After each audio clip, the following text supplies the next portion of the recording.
I've just got a bit of news actually. So the Let's Sancho go. one has just developed. I've just been told that it is agreed now, we think, with Aston Villa, and it is a loan fee will be paid by Aston Villa. I haven't been given the figures, Okay. and achievable bonuses are included in that as well. Hello and welcome to Stretford Paddock. My name is Joe and we are joined on deadline day by Dharmesh Sheth, Sky Sports News reporter. Of course, Dharmesh, big day, deadline day. How are you?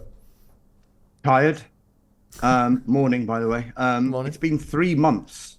It's like that meme, the Titanic meme, of that old lady saying it's been 84 years. It certainly feels that way because this has been the longest window. I know they said, oh, there was a break, and we even had a deadline day after that first window closed, but it was only closed for 6 days, and it wasn't like we were going to stop talking about transfers in that time. But since June the 1st until September the 1st, I genuinely cannot believe it's September the 1st now as we record this. And there's a matter of hours, I can say. And it's singular hours left.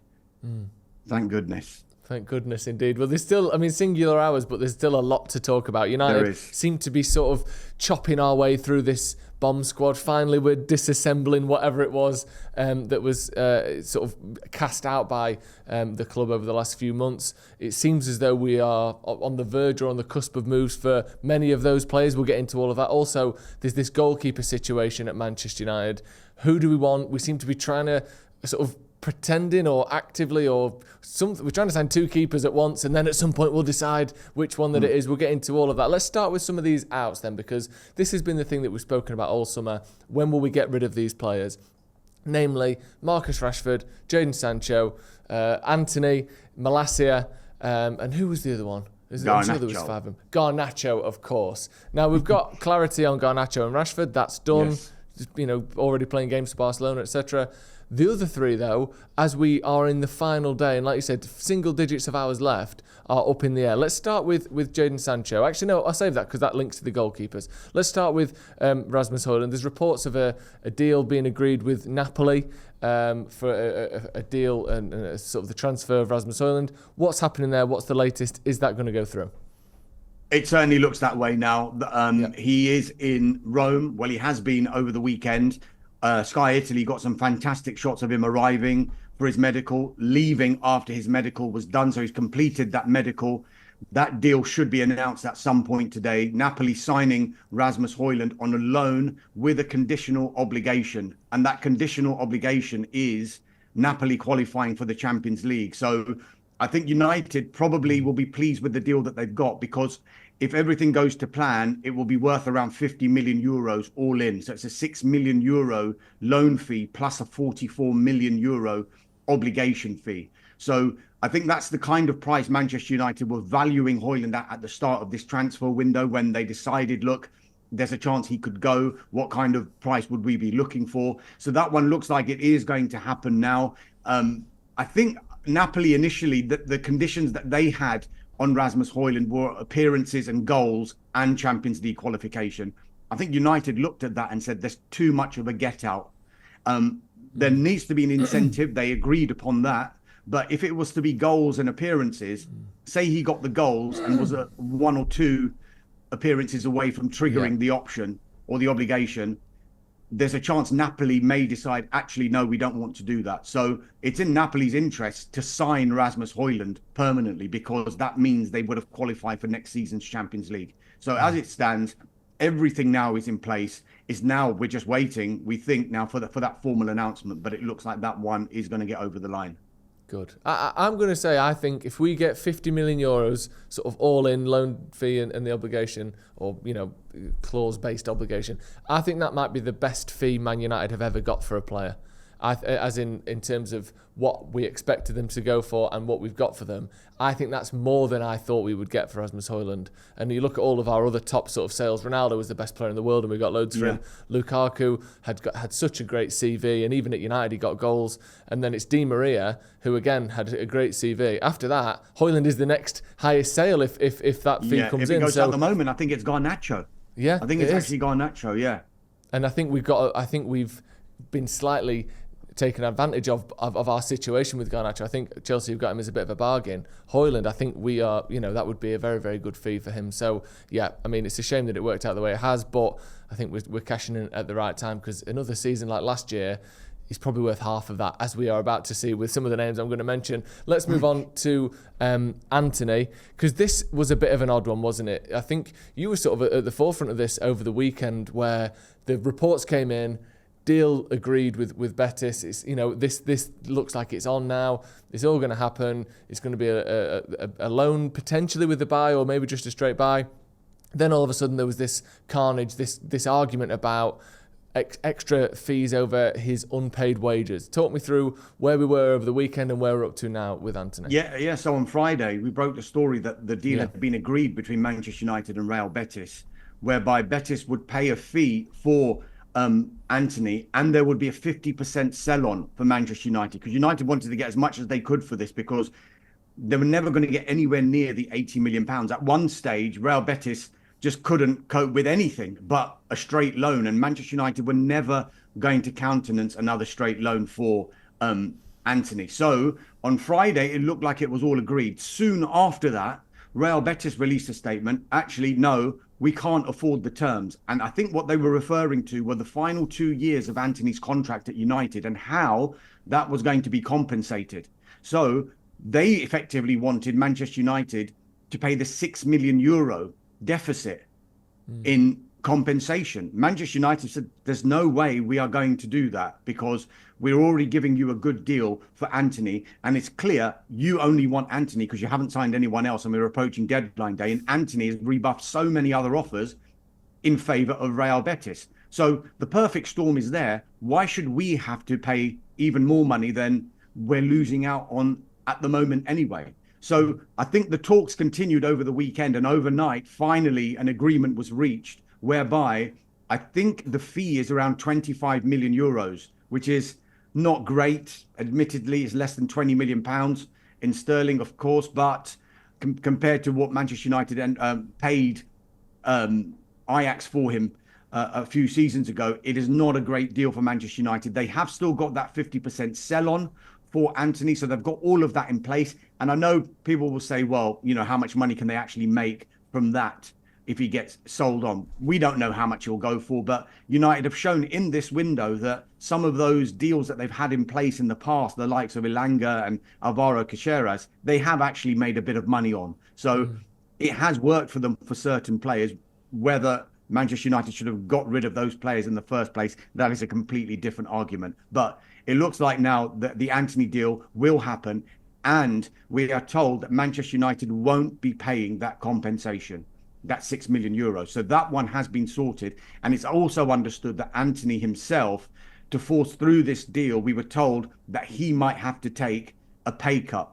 And United were almost expecting him to do that, because if he's made his bed and said, I only want to go to Real Betis, well, if that's the case, that's fine. We've got no problem with you wanting to go to Real Betis. But the onus is going to have to be on you a little bit, rather than relying on us to have to do some of the financials and to make it work for you. So it sounds like he might have taken a pay cut to go to Real Betis, but it looks like now everybody has got the deal. Maybe not ideally what everyone would have wanted, because I don't think Betis wanted to pay that much. I don't think United wanted to receive that fee, but it looks like it's done now and Antony's on his way. I think, whilst on the fee, like you said, United, I think, have maybe lost out a little bit. It sounds like, at least on the rest of the terms and the fact that it is a fee and it's not a loan, and the fact that we aren't paying, we've kind of, the seesaw feels a little bit more levelled. We've kind of not embarrassed ourselves there, even though you look at what he did at Betis last season, you'd think he'd be worth at least sort of 35 million euros. But again, if he only wants to go there and they ain't got the money, then this is what happens, isn't it? And we certainly can't have him back at Manchester United. So I guess it all kind of adds up. Let's talk about Jadon Sancho then, because I mean, it may be worth mentioning. It may not be worth mentioning. Since we started recording this, Fabrizio Romano has tweeted about Jadon Sancho and this deal with Aston Villa. Again, I'm not telling you that whatever he says is gospel by any means. I'm sure you know what you're talking about. But he said that there is a sort of here we go for Jadon Sancho to go to Aston Villa on loan. What's your understanding of this deal? Because it's felt like this has sort of come out of nowhere. Almost has his name been brought up as part of the Emi Martinez talks. Like, why is Jadon Sancho potentially going to end up at Aston Villa of all places? Yeah, it's come quite late, because there was all the talk initially was that he was going to get a move abroad. Yeah. Roma were really, really pushing. When I was speaking to my colleagues at Sky in Italy, they were basically saying that Gianpiero Gasperini, the Roma head coach, is basically in love with Jadon Sancho, and he was desperate to sign him. They had video calls with him. They were desperate to get him on board. And you know what? I think Sancho was tempted, but he wanted to explore all of his options. And this option now has come quite late. We have been reporting this as well, that the talks have been ongoing now between Manchester United and Aston Villa over a loan, and also between Aston Villa and Jadon Sancho's representatives. As we record this, I know Fabrizio Romano has said this, there is an expectation that at some point today it will get done. We're still waiting for a final agreement confirmation between the clubs and between Sancho and Sancho's representatives and Aston Villa, because it is still a complex deal to do. And we think it's a loan, and it's interesting how this would work out, though, because Sancho's actually entered the final year of his contract at Manchester United. United do have the option of a further 12 months. Now, some might say, well, why don't they just extend and trigger that option?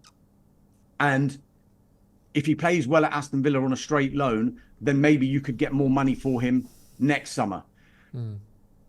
That could still happen. Don't get me wrong, that could still happen. I just suspect what might happen this time is there's a chance, and this is just me talking about how these finances could work, just on my own opinion, if you like, in that he's on such high wages.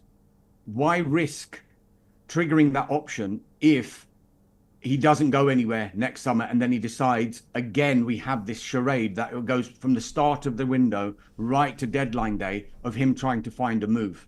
So if United were effectively to cut their losses in a way, loan him out to Aston Villa, do a deal whereby they're not paying any of the wages or a minimal amount of those wages, and then he becomes a free agent in the summer, because there's still some saving to be made there. And I know people will say, well, it's an absolute disaster almost, given 73 million pounds was outlaid to Borussia Dortmund for this player. It just hasn't worked. And I think at some point, and I've compared this on this podcast before, Joe, when I compare Manchester United with Arsenal, when Arsenal, Mikel Arteta took the job at Arsenal, I think at some point he and the hierarchy at Arsenal decided we just need to draw a line now. And if it means we're going to make losses on players, yes, there's going to be short-term criticism, there's going to be short-term disappointment.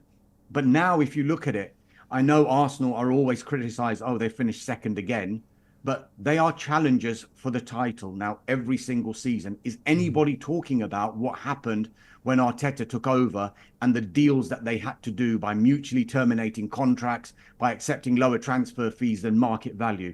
Probably not, because they're now in a position where they've got their house in order. I just wonder whether Manchester United are deciding it's going to take a long time, it's going to be short-term pain, but we at some point need to draw a line. Hence why they probably put themselves in a position during this transfer window when it was almost made public these 5 players were accepting offers for. That immediately reduces the bargaining power that a club will have when clubs know that these players are up for sale. But I think United, maybe behind the scenes, have probably just made that decision. We just need to get rid of these players, because we're not going to be able to move forward until we do. Sancho probably fits that bracket. It's going to be a huge loss eventually. They've made bits and pieces of money in a couple of loan spells that he's had with Borussia Dortmund and Chelsea. If they can get this loan deal sorted with Aston Villa, could there be a loan fee involved? Could the wages come off the bill? Then maybe United can draw a line under this one and move forward.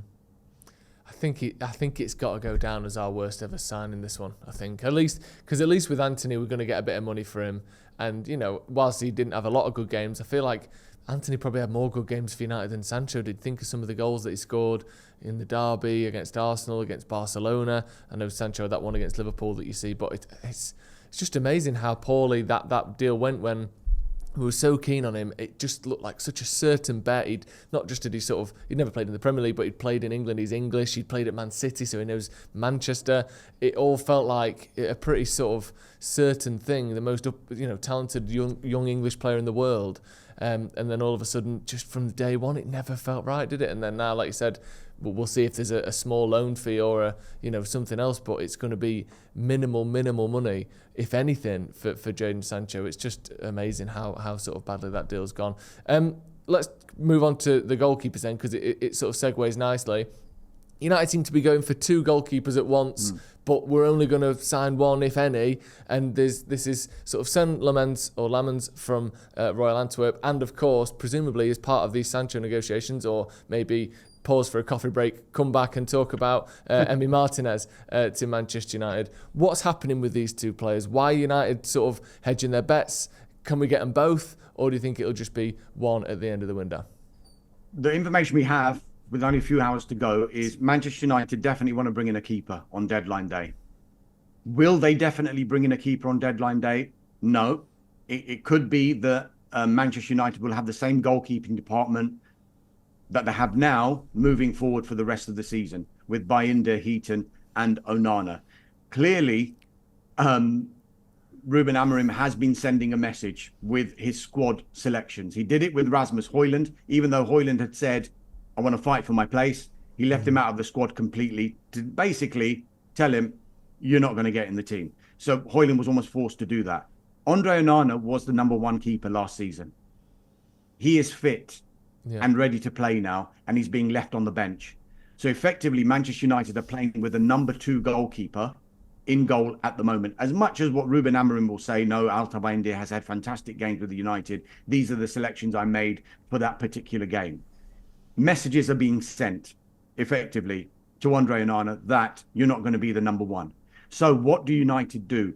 They are in talks simultaneously, I'm told, over Emiliano Martinez and Sani Lamens from Royal Antwerp. Now, they're working on both deals, and I'm told, the phrase I was told, they're keeping both pots warm. They're keeping both pots boiling at the moment before they decide, if at all, which deal they're going to go for. Now, this is going to come down to 2 things.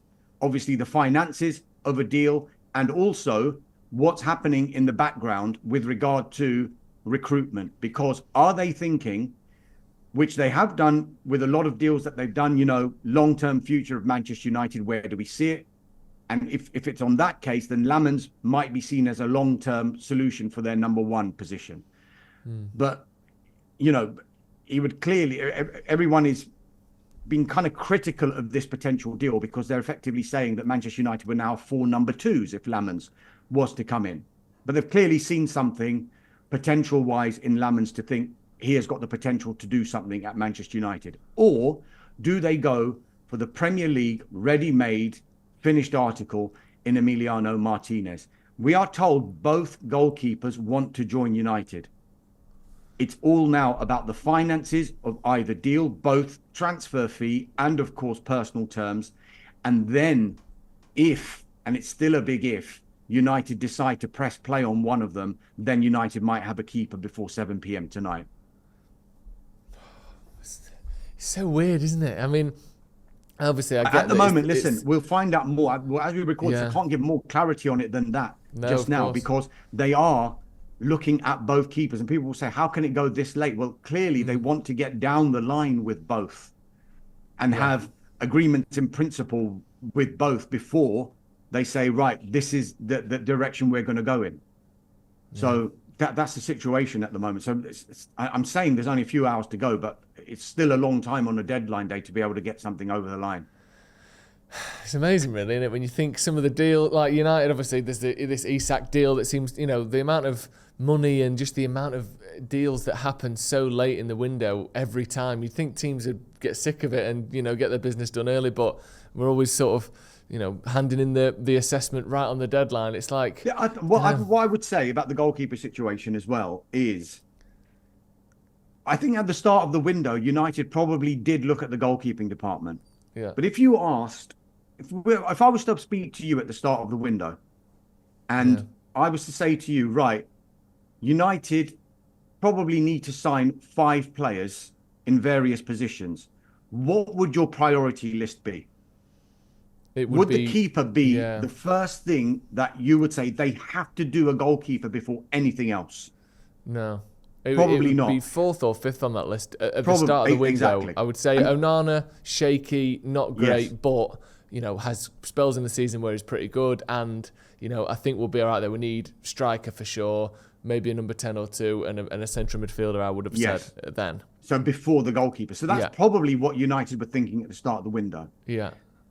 Things might have changed when the season started, because this talk about goalkeepers really accelerated, given in every single game so far this season, the goalkeeper has been under the spotlight. It's crazy. You've seen the mistake Bayindir made against Arsenal. Yeah. Then the game against Fulham as well.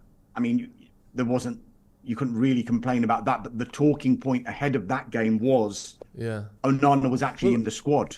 It was none of the goals for the Fulham game, but every time they put an in-swinging corner in, Bayindir was was going over his head, and there was free space at the back post. It was that same weakness being shown without being and then Grimsby, and then of course against Burnley as well. So I think this one has gone higher up the list the later in the window we've gone, even though the priority has remained.